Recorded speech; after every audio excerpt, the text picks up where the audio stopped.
Cette émission a été réalisée en vidéo description intégrée afin de rendre son contenu accessible aux personnes ayant une déficience visuelle. Des personnes en situation de handicap, des questions anonymes du public. Êtes-vous un débile léger, un retardé? Savez-vous de quoi vous avez l'air? Risquez-vous d'exploser à tout moment? Avez-vous honte de parler? Êtes-vous jaloux des voyants? Vous sentez-vous coupable? Quand avez-vous réalisé que vous étiez bizarre? Ça ne se demande pas à des personnes vivant avec un trouble du langage et de la parole. Vous pouvez vous avancer. Vous pouvez vous asseoir sur le petit banc qui est devant vous. La caméra est juste devant vous. Ouais, là. Bonjour. Bonjour. Bienvenue dans notre studio. Merci. Vous avez devant vous les questions du public qui s'adressent aux personnes qui vivent avec un trouble du langage et de la parole. D'accord. Alors, vous allez prendre une question à la fois, pas tout de suite. OK. Vous allez la lire à haute voix, toujours en regardant la caméra qui est devant vous. OK. Est-ce que vous êtes prête à commencer? Oui. Première question.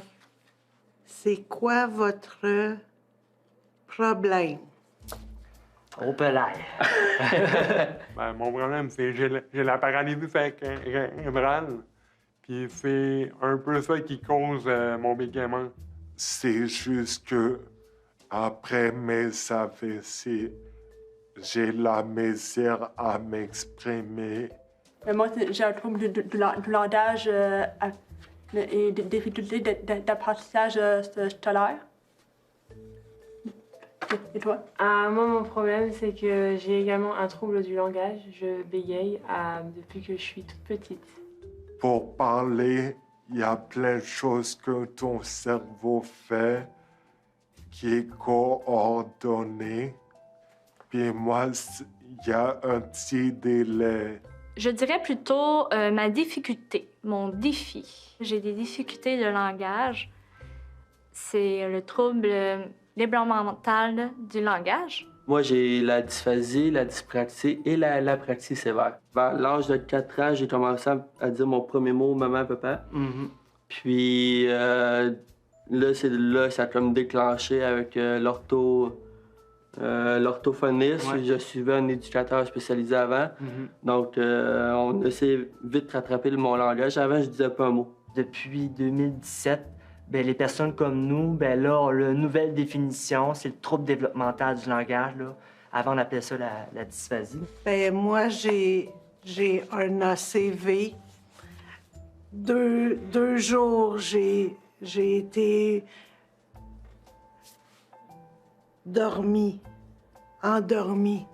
Je marchais pas, puis je parlais pas. Parfois que vous êtes fatigué puis que vous avez des difficultés à vous faire comprendre certains jours, vous cherchez vos mots.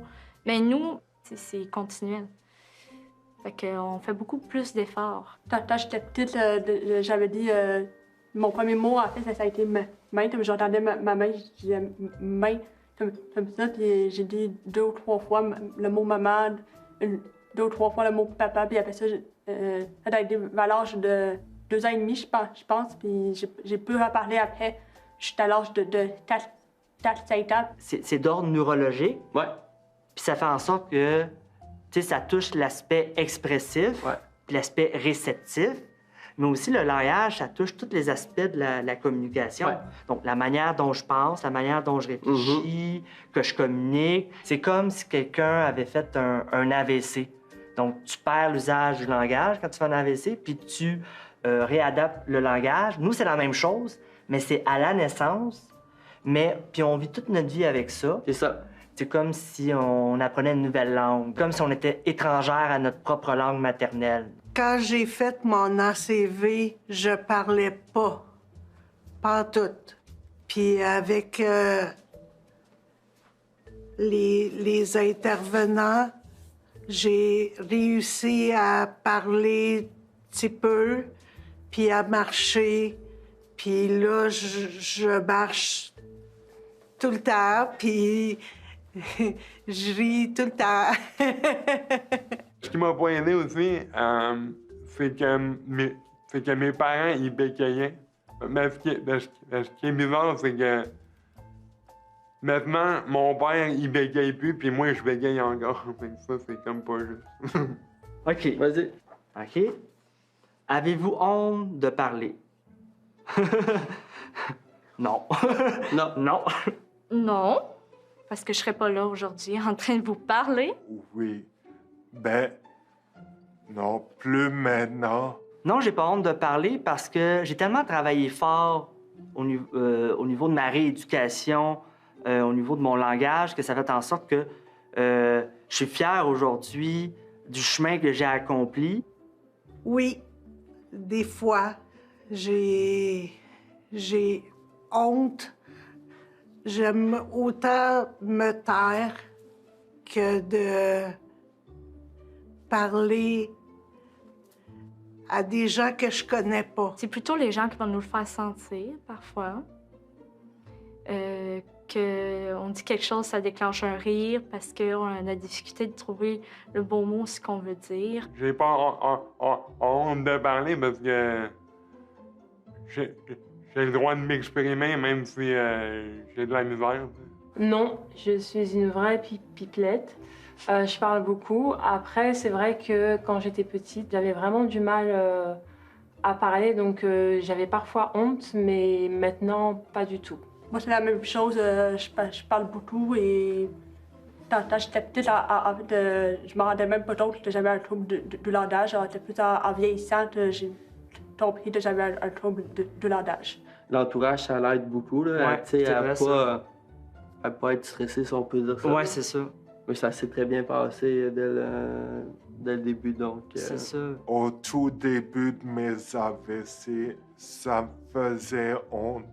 Surtout que dès que j'ouvrais la bouche, je voyais alentour tout le monde se retourner. Ça m'énervait. Mais maintenant, ça m'affecte plus autant. Et aussi, ma parole s'est beaucoup améliorée. Il ne faut pas avoir honte d'être nous, d'être soi-même. Est-ce que je prends l'autre question? Savez-vous lire et écrire? Ouais. Bah, bien sûr, on a appris à l'école un peu comme tout le monde. Elle est marrante, cette question. Ça a pris du temps, là, mais lire, ça a toujours été facile, mais écrire, tu sais, on est capable d'écrire, mais on fait juste plus... Moi, je fais juste plus d'erreurs que les autres. J'adore les livres, j'adore l'école. Ça m'a pas fait abandonner l'école malgré mes difficultés. Je suis capable de lire et je suis capable d'écrire. Oui, je sais lire et écrire, mais ma difficulté d'élocution a fait que j'ai appris à lire un peu en retard.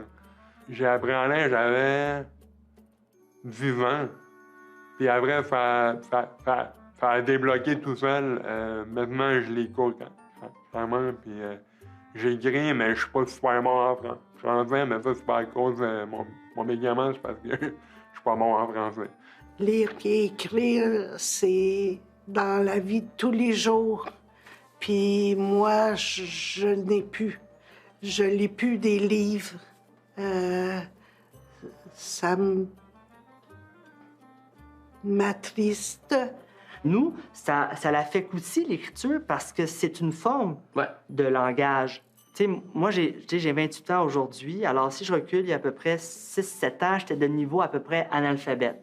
Donc, je ne savais ni écrire, ni compter, ni lire. Donc, en peu de temps, j'ai tellement rééduqué mon langage qu'aujourd'hui, ça paraît presque pas. Mes orthophonistes m'ont beaucoup appris à décomposer les phrases quand je lis, à vraiment faire très attention à la ponctuation. C'est des choses que je ne faisais pas parce qu'en tant que bègue, je voulais juste aller très très vite. C'est juste qu'on catch pas aussi vite. Ça prend du temps, ça prend beaucoup de réflexion. Faut que je lise pour comprendre et non lire juste pour lire. Ouais, c'est ça, parce que... Je sais pas si ça se dit, là, mais... Ouais, on va dire, là. Quatrième question. Pensez-vous pour un déficient? Ouais. Ouais, il y en a. Très, très, très souvent, oui. Déficient, ortho, mongol, il y a tous les mots. Des fois, oui. ils me connaissent pas, je pense qu'ils m'ont dit que j'ai un problème dans le cerveau.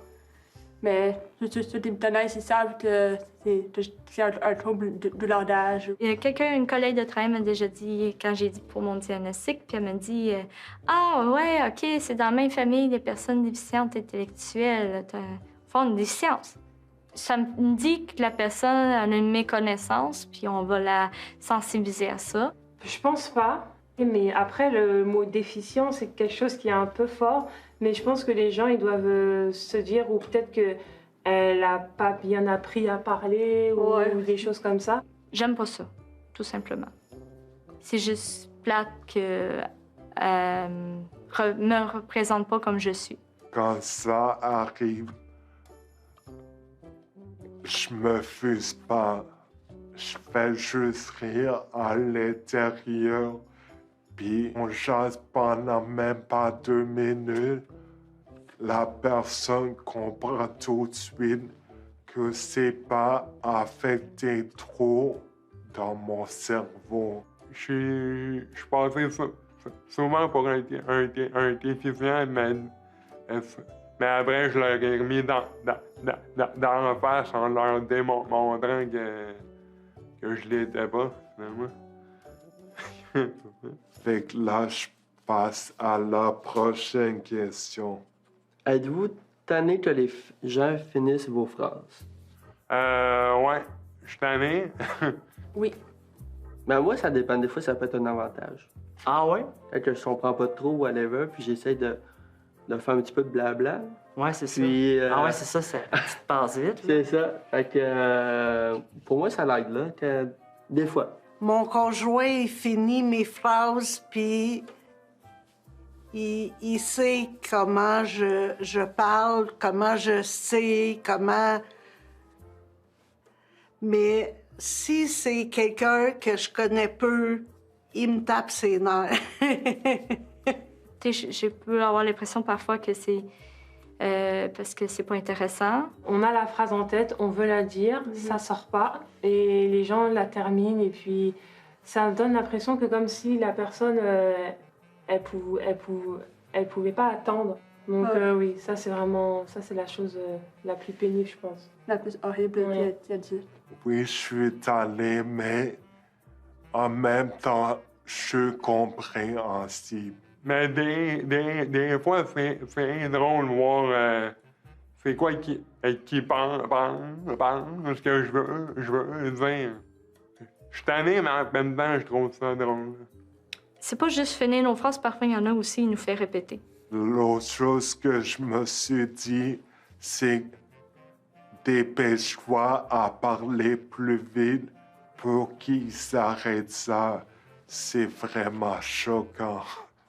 Donc, on va passer à la prochaine question. C'est quoi la réaction des gens quand vous parlez? Au début, ils me regardent croche parce que ils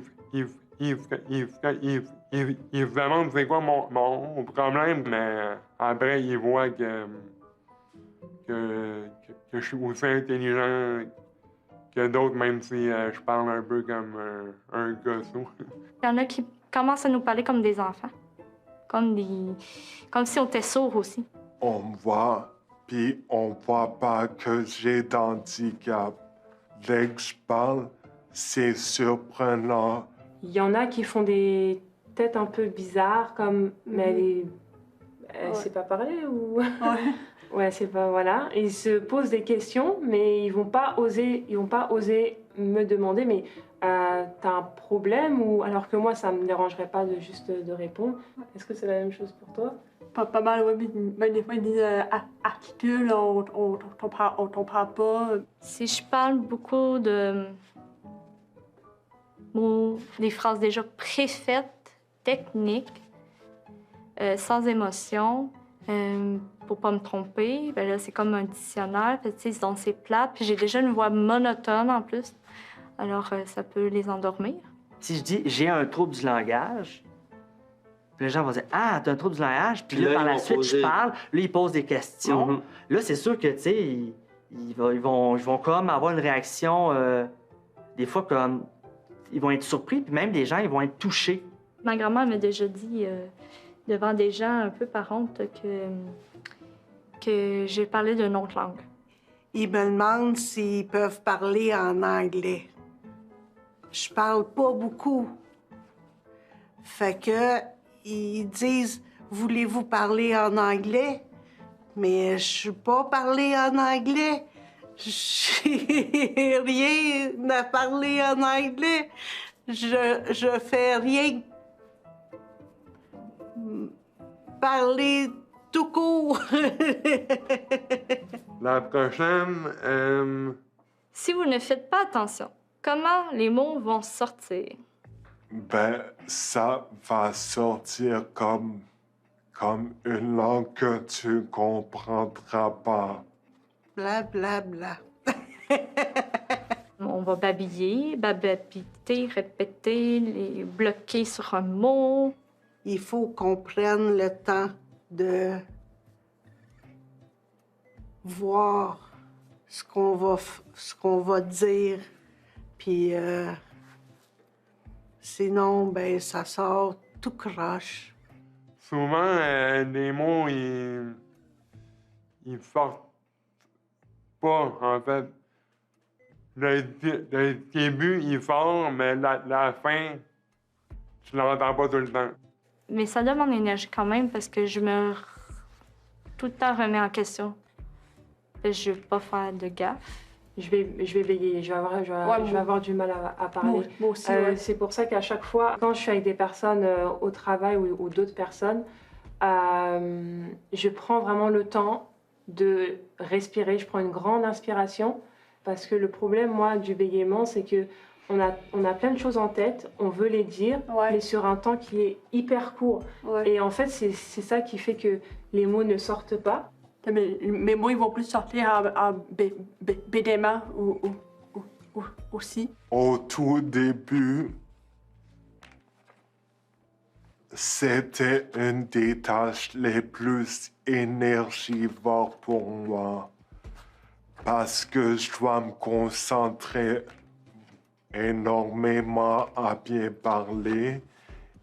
C'est aussi pour ça que je fais souvent au gym et je travaille beaucoup mon cardio. J'haïs le cardio. Quand je m'en vais dans une soirée, je m'en vais dans un bar, puis je bois, je me dis que quand les gens boivent, eux aussi, puis je bois, des fois, ils déparlent. Alors je me dis, au moins, on est à peu près au même niveau, là, tu sais, de langage, là. Là, je suis rendue habituée, mais avant, je pense que ça me prenait beaucoup d'efforts pour parler. Avant-dernière question. Est-ce que ça vous fâche quand les gens vous comprennent pas? Eh oui. Ouais. Même pas au point où je vais vraiment me fâcher, mais dans le sens de... Ça me fâche dans le sens de je veux dire...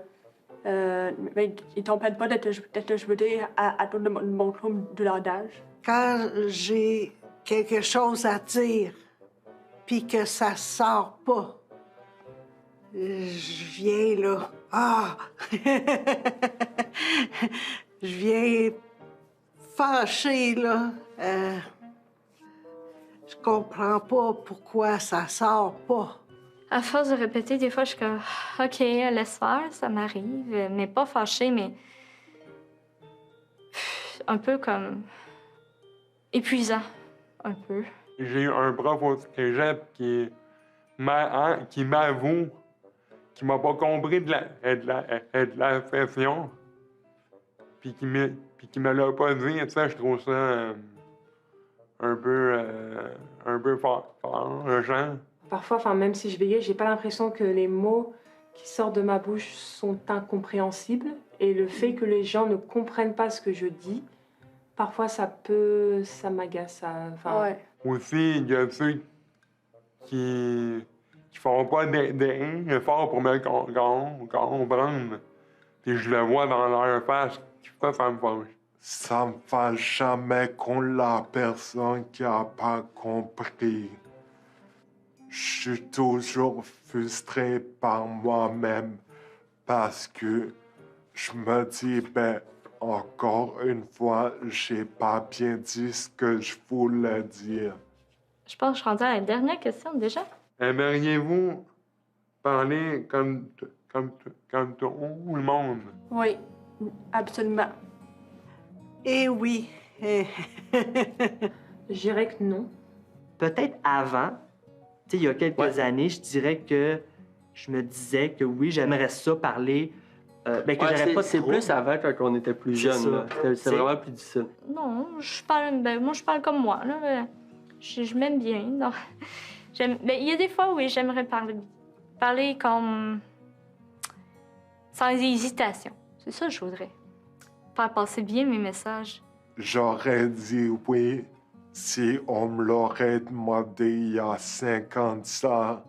Mais maintenant, c'est le fun de pouvoir se faire identifier dès que tu ouvres la bouche.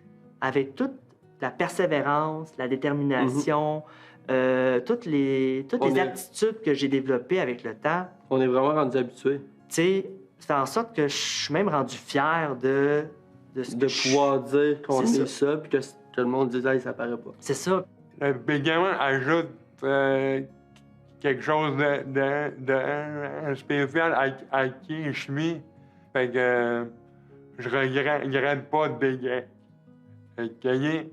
J'ai tellement fait un gros travail sur mon bégaiement et comment il a fallu que je l'accepte que maintenant, aujourd'hui, non, je veux vraiment pas parler comme tout le monde. J'aime bien comme je suis. J'ai appris à parler différemment. Mais j'aimerais ça, apprendre à parler. Comme il faut. Honnêtement, je ne sais pas si ça va arriver un jour que je vais parler de tout le monde, mais j'appelle ça que tout le monde me comprenne du premier tout, sans que j'ai à répéter souvent. Est-ce que tu aimerais parler comme moi? Est-ce que je pourrais être un modèle, moi aussi? J'aimerais ça aussi, entendre ça un jour. Alors, mais je suis contente de parler.